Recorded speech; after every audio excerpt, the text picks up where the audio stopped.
Bro, before we even get into the reason on why she did this, what would even possess you to even to do this to your mama, bro? To one of your parents? Really? I could never even imagine putting my hands on my mama or my dad, bro. It made me sick to my stomach just thinking about it. Let's get into it. Responders.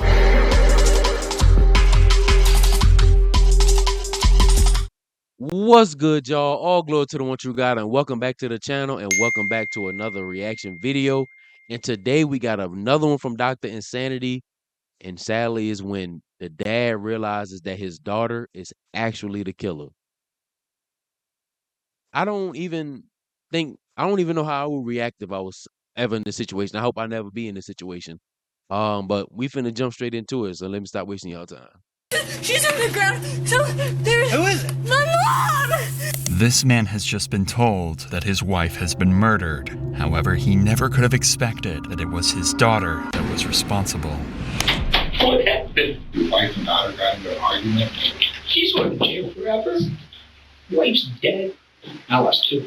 On March 3rd, 2020, Ohio police responded to a 911. That is true. Not only is his wife dead, his daughter going to jail for life. Dude literally just lost his whole family within One call at an address in Akron and found Brenda Powell on the floor of her kitchen with 30 stab wounds in her neck. Her daughter, Sydney, was in the house at the time and told police this was a home invasion turned brutal murder. But even though Sydney was injured as well, there were still questions left unanswered. Things weren't adding up for the cops. Brenda was on the phone with one of Sydney's college professors at the time she was attacked, and during that call, she suddenly started screaming before the phone went dead. When he called back, the voice on the other end of the phone claimed to be Brenda, but the college professor knew this was a lie and suspected Sydney was pretending to be her mother. Fearing the worst, he called 911 and the first... Bro, before we even get into the reason on why she did this, what would even possess you to even to do this to your mama, bro? To one of your parents? Really? I could never even imagine putting my hands on my mama or my dad, bro. It made me sick to my stomach just thinking about it. Let's get into it. Responders arrived in no time.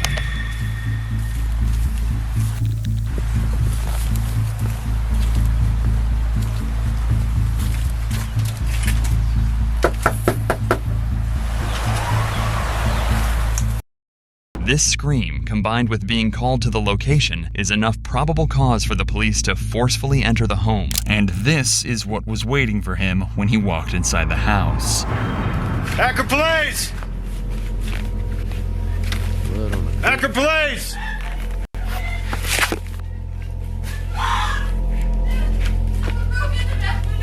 She's on the ground. Where's your mom at? Okay, stay right here. No, there's so much blood. No, please. Mom! Man, She's grab her. in Take the her. corner now. No! Stop! We gotta figure out what's going on. Can you sit down? R9, get that 32 rolling here quick. We got a female down, blood all over the place. Start smart units, we got a crime scene. Taking her outside. You got it. She's This is blood all over. I don't know. She's bleeding out. Secure the scene. She looks like a 22. She looks like she's been down for a while. There's blood all over the place. There's a knife by her head and stuff like that, and there's a huge pool of blood. No, I think she just walked in on it. There's a broken window in the back. So if you can just put up some crime scene tape. As soon as AFD gets here, they're going to pronounce her, I'm sure. It turns out Brenda hasn't just been stabbed. She's also been hit over the head with an iron skillet, and her injuries are so devastating that her life hangs in the balance. Hold on, we gotta figure out what's going on. Come on. Is she gonna be okay? Come on. Come on. You just need to cooperate with me, all right? I want my dad. Huh? I want my dad. What happened? What's going on? What's going on? We heard a bang. We heard a bang. And she told me to get out. And then I heard screaming. So I came back and she was on the ground. Okay, you heard a I ran out bang. back. There was a bang. Someone broken. Bro. What is your name? Sydney. Are you cut? I don't think so.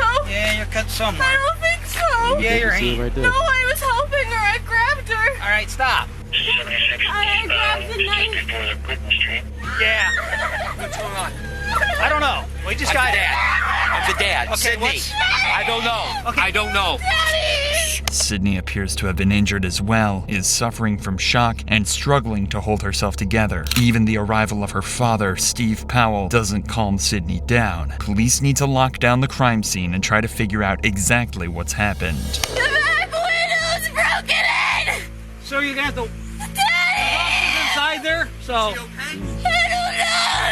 There go was check so much the lady in the blood. house. Okay. She's got minor cuts. Yikes, bro. Being in this amount of shock, bro. I mean, Inside the house, there's a broken window and the knife used to stab Brenda, but something isn't quite right, as the broken window had blood dripped on the outside of it, leading police to conclude it could have only been broken after Brenda had been stabbed. However, Sydney claimed that the intruder used the window to enter and was broken before the attack, leading to the first of many inaccuracies in her story. Interesting. Somewhere that's not you. Okay, do we know who, where, which way? That's the younger guy. I'm looking through here and I can see pictures. And there's a whole basement set up for what looks like. Yep, hey, sorry, I'll call you right, I'll this call you is right where back. all the cover-ups Right. just ended up coming back in All right, let me background. go report that. Yeah, there's got a little man. It's probably her brother. Well, I'll see if we can find out who else lives here. With such a serious case with so many unanswered questions, the cops spend some time talking with homeowners nearby. They have to try and collect as much information as possible, but right now, the only person making any sense is Sydney's father. Okay. Do you live here, sir? Yeah. Okay. That's my wife and there's my daughter. How old's your daughter? She'll be 20 in March. She's 19 today. Is she coming out? No, not yet, sir. Just kind of hang out. Sydney, can you tell me what happened?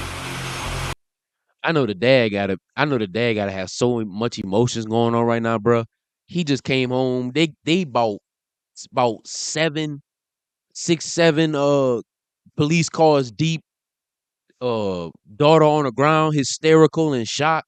The wife still inside, but they not trying to bring her out, so that don't sound good.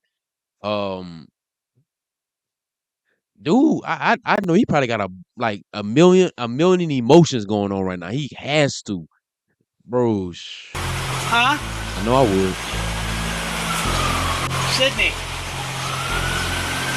I wouldn't wish Sydney. this on my worst enemy, bro. On its way? Yeah, it's coming. From where? Yeah, that's them right there. I can hear them.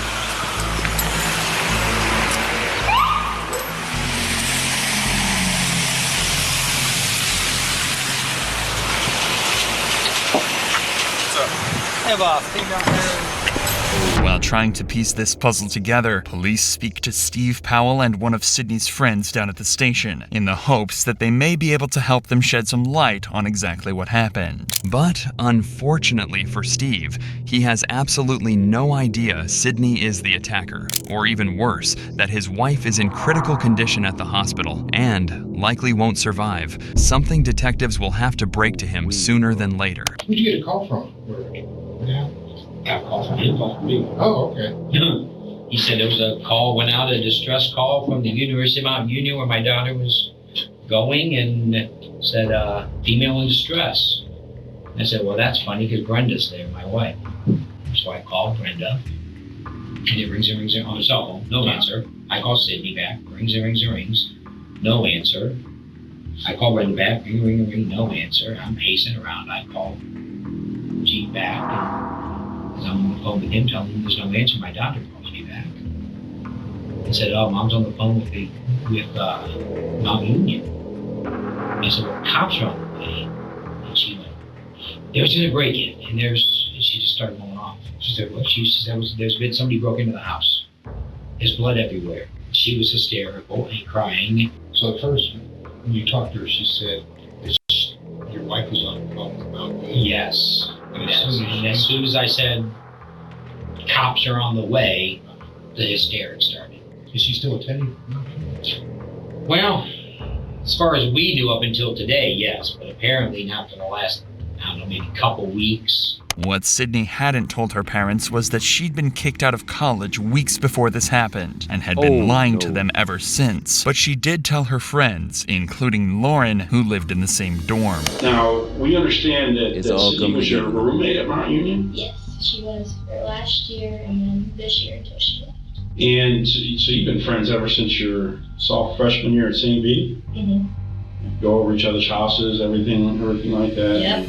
Well, she started off in exercise science freshman year, her first semester, but then she didn't like the classes, so she switched over to psychology and sociology, but then she didn't really like that, so this year she switched to education, and then she didn't like that either, and that's one of the reasons she left, is because she really couldn't find what she liked. I think she struggled in her classes.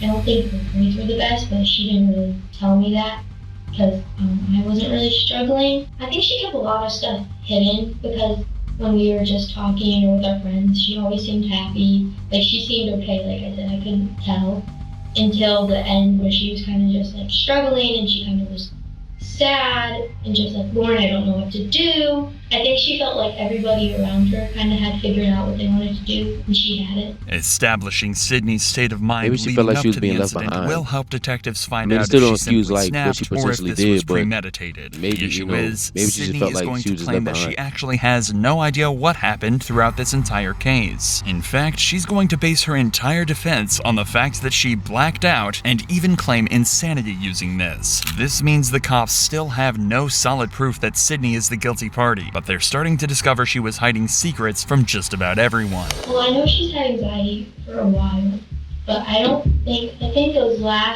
this last semester, like starting coming back in January, is when it really started, that she was kind of more like upset because she really didn't know what she wanted to do. My friends and I were worried for her because we didn't know what was going on because she didn't tell us, and like, Lauren knew something was wrong and tried to help. At first, she had no reason to doubt her and was as supportive as any friend could have been at a time like this. But even Lauren grew suspicious of Sydney's evasive behavior. I could tell she was getting more upset, like more sad, and I told her, I was like, I'm here, like, you can tell me, I'm here for you.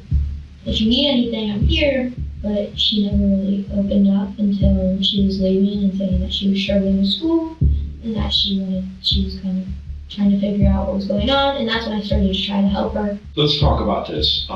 You're her best friend, and I know this is difficult, but tell us about her relationship with her parents. Her and her parents had a really good relationship. Like, her mom and her were best friends. Probably, like, they did everything together. Like, one of the reasons she went home was to be with her mom. They were always close. She never said anything bad about her mom. She never ever talked about having an argument with her mom. Like, I can't recall every time she'd be going home, she's like, I can't wait to see my mom. Or when she goes home for weekends, she'd be like, oh, my mom wants me to come home so we can hang out and like watch movies. And she loved being home. By this point, Sydney is becoming wrapped up in a lie that she's going to struggle to escape from. But instead of owning up, she decided to make out as if college just wasn't working out for her and tried to convince her parents that they could save a lot of money on college bills if she left to pursue other things. What's going on? Are you not going to school? She goes, I'm overwhelmed in school, and I don't really like what I'm doing, and it seems like it's a waste of my time and your money. I said, well, but that's all part of it. Nobody's going to tell you you need to do what you're doing when you're 20. You need to figure it out. But that's not what she told her friends. So when she's talking to you about, the problems she's having at school, did she mention that she tried talking to her parents? Yeah, I know she definitely, especially when she left, she talked to her mom about leaving. They kind of made that decision together to leave Mount. Like, she told them that. Lauren's suspicions were proved to be right, and Sydney was lying to her friends. But at the same time, she was also lying to her parents, who knew nothing of her problems at college until they received a phone call from Sydney's professor. So Steve and Brenda began crisis talks to find out exactly what was going on with their daughter. So I went back, I called my wife on my daughter's phone. She picks up, she was working down at Children's. And she goes, what's wrong? And I basically told her, I said, Sydney, I think the reason we can't get on is because She's unenrolled. She hasn't been going to school. Sydney became wrapped up in 2 sets of lies, the story she told her friends and the story she told her parents. Failing grades aren't the end of the world, and any parent would support their child through such difficult times. But it seems she thought her parents would be mad and couldn't bring herself to tell them she'd been asked to leave the college. Yeah, we asked her what she was doing, and she said she was good. Bro, that's insane. That's insane. That she just like, I understand, like in that moment, you like, bro, like I ain't got it figured out, man. It's like college ain't going good. I really just want to leave. Or I think from one of them said she got kicked out. I believe it was the real thing. But it's just like, bro, like you just gotta tell them. I understand at the moment that's this definitely easier said than done. But you just gotta tell them. You just gotta you gotta lay it out on the table. You feel me? It's just like, but letting it just bottle up in you like that, and now it's leading to where it lead to, bro. That's She acted like what we would see as normal, like she was laughing, she was. And that's coming from me. Obviously, I ain't never did nothing like this, but this is pretty sure a lot of people done it. But I know for sure on myself, I've done a lot of things where it's just like it would have been so much better if I just been up front with them. But I started building on lies, and it was just so much worse once everything just came out. You know what I'm saying? It was just it was bad. So it's just better that you just got it all on the table, bro. You did what you did. You just got to own up to it. Because I'm telling you, you just need to face what you're going to face from the beginning instead of just lying, and then it's even worse for you at the end of all your lies. Just own up to it. Fun. She said she got jobs because she worked at the Akron Rubber Ducks. She's worked there for a couple seasons, so she was gonna go back there. And then she also said she was looking for another job, and like everything was good, and she was trying to figure out like for next year and all this stuff. And she was gonna talk to her parents about housing, trying to come back to Mount. Once she got to Mount Union, or anytime actually, did Sydney ever drink alcohol, or she did? Okay. Just kind of describe that for us. She liked to drink. There was an incident in the fall of our freshman year where she drank too much, and she wasn't alcohol poisoned, but she did end up in the hospital. Her mom came and got her at like 2 a.m. Usually after that, her and I were together, and if she did drink, I usually kind of like slow her down after kind of her limit because she's small. Detectives suspect Sydney snapped when Brenda was on the phone to her college professor and tried to cover up her lies by silencing her mother forever. The issue is, again, Sydney is claiming that she doesn't remember a thing, but it seems that she made some crucial and careless mistakes that let the detectives pick up the pieces. Sydney grabbed an iron skillet and beat her mother into submission before plunging a steak knife into her neck over 30 times. She then impersonated her mother on the phone and staged a break-in to try and cover her tracks. I made it in far enough to see the back fit. When you go into the front door, you come around the kitchen, you go in, you can see there's like a pass-through between the kitchen and the family room. From the back of the house, I could see the right hand, there's 2 big sliding windows. I could see that window was clearly, it looked like it was busted. Went down the hallway probably about 2 feet, just you can see blood all the way down the hallway. Sadly, Brenda didn't survive her ordeal and passed away in hospital. The county medical examiner came to the conclusion that Brenda had died from blunt force trauma to her head and stab wounds to her neck. They ruled her death a homicide. This left detectives to deliver the tragic news to Steve that his wife was dead. Well, not really bad news. Your wife passed away.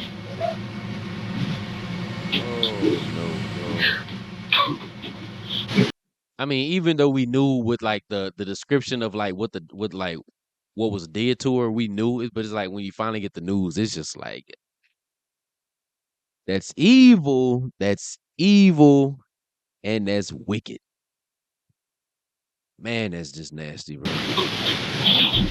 Detectives investigated Sydney's claims that an intruder was responsible, but their findings didn't seem to match her story, and the evidence was painting a different picture altogether. This left detectives with one final devastating task to carry out, telling Steve that his own daughter killed his wife. Back-to-back terrible news. What happened? I don't think someone broke into the house.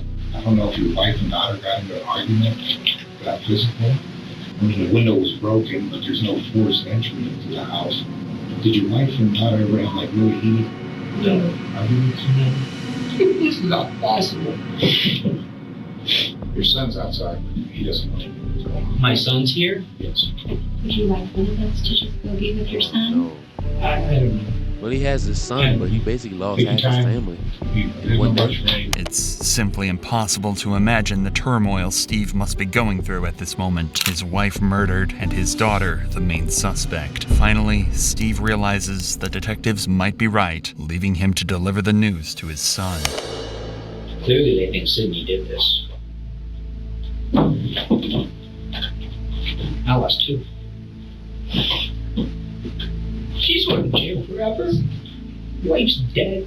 You know, they're going to do everything they can to make sure that they find out exactly what happened. Nothing's definite as of yet. They still have to do their investigating. Where's Andrews? He just sit out there by himself, or is he with? Would you go with family or supposed to be? Well, yeah, I don't want anybody in here with me when I talk to him. I don't want anybody. I just want me and him. I sit down with that's legal. I don't care. Yeah, you don't want any of that? I don't want any of you. No, I just want Andrew. Oh man, So I you truly kind of feel had bad. it on your head, okay? Yo, You know me? I know me. They don't know. They haven't told me.